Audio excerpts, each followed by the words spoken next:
राजा दशरथ जी का घनी बसवरिया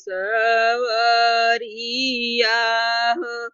चिरई जे लेली बसे होत बियान चिरई उड़ी जे गईलियो। बसवा जे लगेला उदास बसवा जे लगेला उदास। राजा रे जनक जी के ऊंचरे मंदिरवा हो। सीता जी लेली अवतार राजा जनक जी के ऊंचरे मंदिरवा हो। सीता जी लेली अवतार होत बिहान सीता बिदा जे भइली हो।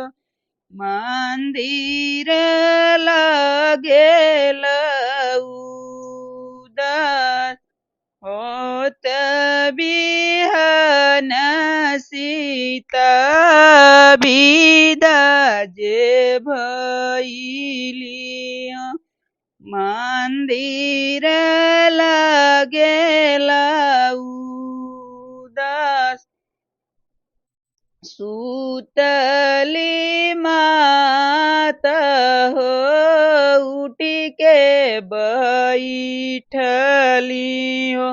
मन मन करेली विचार मन मन करेली विचार। आजु मोरी को किया सीता जी जरी दिहलु।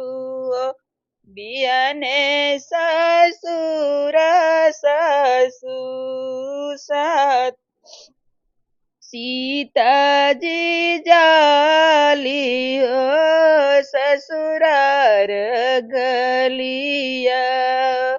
सुतली सासू के पास सासू जी उठी के बैठिया जे पवली हो।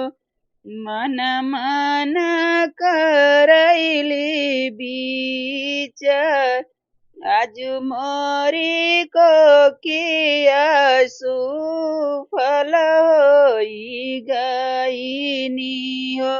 मोरी को की सुतैले पतो आजु मोरी को खिया सुफल होई गईनी हो। मोरी को की सुतैली पतो